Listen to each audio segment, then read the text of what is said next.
तो कहानी की शुरुआत होती है एरियल से, जो एक खबरों की कंपनी में काम करती है और एक बहुत बड़ी लेखिका बनना चाहती है। पर आजकल उसे छापने के लिए कोई बड़ी खबर नहीं मिल रही थी। इसी वजह से उसकी पत्रिका भी ज्यादा नहीं बिक रही थी। और फिर एक दिन आखिर उसको मिल जाता है एक आग लगाने वाला मुद्दा। 1990 के समय का एक मशहूर गायक एल्फ्रेड मोर्टी गाना छोड़ने के कई साल बाद अपने नए गानों के आने का ऐलान कर देता है। सब हैरान थे। खबरों की दुनिया में तो जैसे तूफान आ गया था।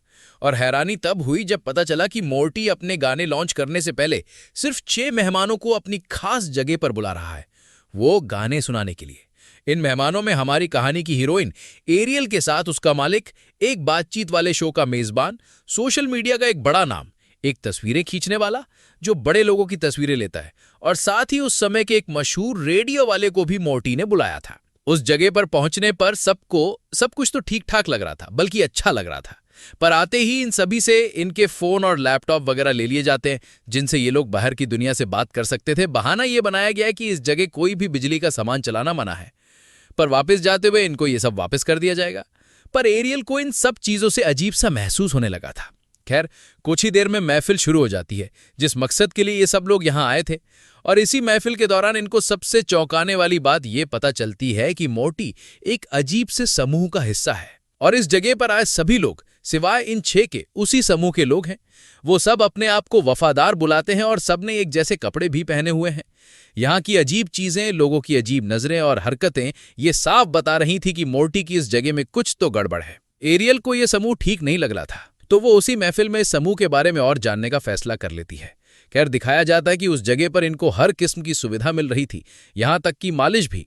और जब रेडियो वाला मजे से मालिश करवा रहा था, तभी बहुत से अजीब लोग उसके पास आकर एक मशीन चलाते हुए बेरहमी से उसकी जान ले लेते हैं। शरीर के कटने का सीन तो नहीं दिखाया गया, लेकिन हाँ, ये पक्का हो गया कि यह समूह बिल्कुल भी सीधा साधा नहीं है, जैसा एरियल को लग रहा था।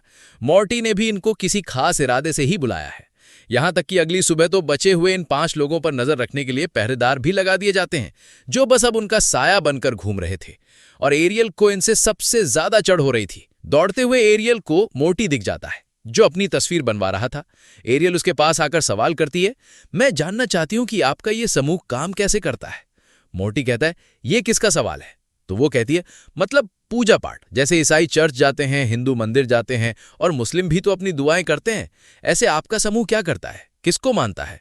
अब मोर्टी एरियल से ही सवाल कर लेता है कि ऐसे गुट को क्या कहेंगे जो किसी को भी ना मानता हो और कुछ भी ना करता हो। वो बातें करते हुए एरियल को एक खास किस्म के टैंक के पास ले जाता है। वहां एरियल देखती है कि एक आदमी पागलों की तरह सीप खोल रहा था।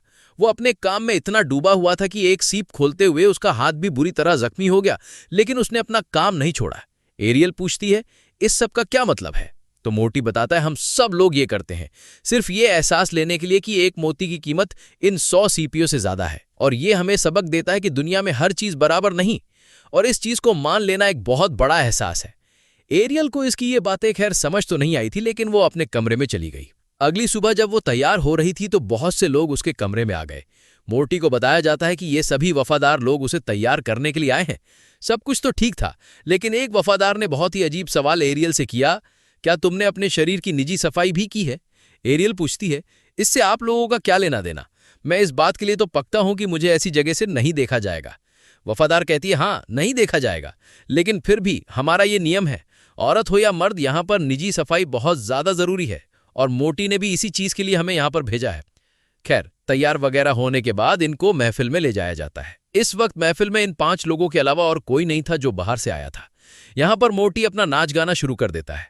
हालांकि वो बहुत बचकाना नाच कर रहा था, लेकिन इन सबको फिर भी हंसी आ रही थी। इसी परफॉर्मेंस के दौरान यहाँ पर वो इन्फ्लुएंसर जो आई थी, उसको बहुत ज्यादा बुरी खांसी होने लग जाती है कि वो अपने ऊपर से कंट्रोल भी खो देती है। उसकी हालत को देखते हुए सभी परेशान हो जाते हैं, तो मोर्टी उसे देखने के बजाय यहाँ से सभी लोगों को बाहर ले जाता है और कहता है कि उसको कोई और संभालेगा। हमें अभी जरा बाहर की ताजा हवा खानी चाहिए। बाहर आने पर सभी लोग मिलकर लॉयलिस्ट के बारे में, यानी मोर्टी के कल्ट के बारे में बात करने लग जाते जाते हैं। तो मोर्टिन सबको बताता है कि हमारा कल्ट इस बात पर यकीन रखता है कि कोई भी कभी भी भगवान बन सकता है। जो भी इंसान जिंदगी में पहली मर्तबा कुछ बनाता है, कुछ नया करता है, तो वो हमारे लिए भगवान के बराबर है। जैसे जिसने पहली मर्तबा घोड़े को काबू करने के लिए उसकी नाल बनाई, वो भी हमारे लिए भगवान है। उनकी बातों के दौरान ही एरियल अपने बॉस को लेकर साइड पर चली जाती है और अपने बॉस से कहती है, कैसा हो कि मैं इसी कल्ट के ऊपर कोई स्टोरी लिखूं और इससे हमारा मैगजीन बहुत ज्यादा हिट हो जाएगा। लेकिन उसके बॉस को एरियल का ये आइडिया कुछ ज्यादा अच्छा नहीं लगता। अभी ये लोग बात ही कर रहे थे कि एकदम से उड़ता हुआ तीर आकर एरियल के बॉस को लग जाता है। एरियल और वो तो हक्के बक्के रह गए थे, लेकिन तभी यहाँ पर भागते हुए कुछ लोग आए और एक बच्चे ने उससे माफी मांगना शुरू कर दी, ये कहते हुए कि मैं तो निशाना लगाना सीख रहा था, एकदम से मेरा हाथ फिसल गया और ये तीर आकर आपको लग गया। एरियल उस बच्चे की बहादुरी पर हैरान थी कि उसके मुंह के एक्सप्रेशन बिल्कुल नहीं बदले थे और वो बिना डरे बस माफी मांग रहा था। हालांकि उसके बॉस बहुत ज्यादा जख्मी हो गए थे। खैर उनको फर्स्ट एड तो दे दी जाती है, लेकिन अब उनकी तबीयत कुछ ज्यादा बेहतर नहीं रही थी। शाम में एरियल अब इन लोगों के पास आती है और इनसे पूछती है कि आपको लोगों को यहाँ पर कुछ भी अजीब नहीं लग रहा? मुझे ये घर कुछ अजीब लगता है। देखिए, उन्होंने हमारे से हमारे फोन, लैपटॉप, हर वो चीज ले ली जिससे हम बाहर की दुनिया से बात कर सकते थे।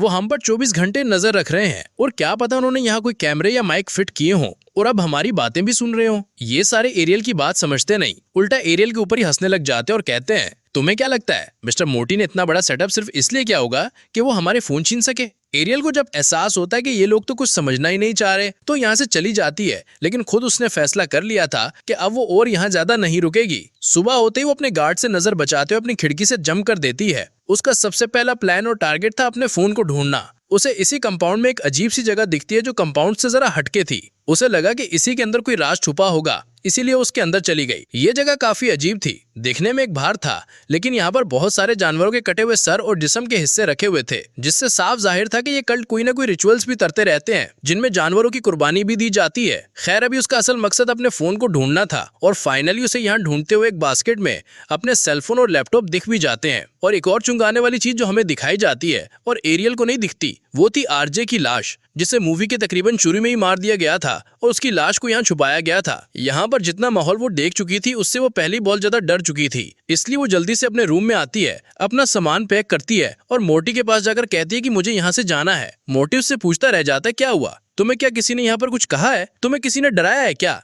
एरियल उसकी बातों का कोई जवाब नहीं देती, उल्टा मोटी से पूछती है कि आरजे कहाँ है। मोटी की जगह मोटी का असिस्टेंट जवाब देता है कि वो रात के डिनर के लिए तैयार हो रहा है। जिसके बाद एरियल पूछती है कि इन्फ्लुएंसर कहाँ है, वो जिसे उस दिन खांसी हुई थी। मोटी का असिस्टेंट बताता है कि मैं उसे अभी हॉस्पिटल से उसके रूम में छोड़कर आया हूँ और उसकी तबीयत पहले से काफी बेहतर है। वो शाम में बो का जो पपेट शो होगा उसमें हम सबको ज्वाइन करेगी। ये सब बातें सुनने के बाद भी एरियल उसे कहती है कि मुझे अभी के अभी यहाँ से जाना है। तो मोटी कहता है, क्या तुम मुझे बताओगी भी सही कि हुआ क्या है? एरियल कहती है, मुझे कुछ एक्सप्लेन नहीं करना, मुझे अभी के अभी बस यहाँ से जाना है। तो यहाँ पर मोटी का दूसरा असिस्टेंट बोलता है कि ये तो पॉसिबल नहीं, सारी गाड़ियां इस टाइम शहर की तरफ गई हैं और 40 मिनट तक यहाँ से जाना पॉसिबल नहीं है। मोटी अब कहता है, देखो मैं तुम्हें रुकने के लिए फोर्स नहीं करूंगा, लेकिन बोंग का दिल मत तोड़ो, बोंग की परफॉर्मेंस देखकर जाना। यहाँ पर वो भी एरियल की मिन्नतें करने लग जाती है और एरियल को ना चाहते हुए भी हाँ कहना पड़ता है। शाम को पपेट शो शुरू होता है, लेकिन ये किसी आम पपेट शो से काफी अलग था। यहाँ गुड़ियों की बजाय मरे हुए चूहे पपेट्स के रूप में थे।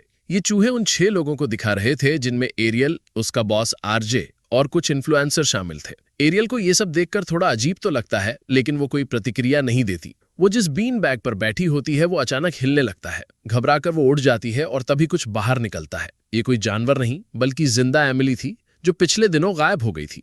एमिली का चेहरा इतना डरावना था कि कोई भी देखता तो डर जाता। उसकी आंखें और जुबान गुब्बारे जैसे फूल गए थे।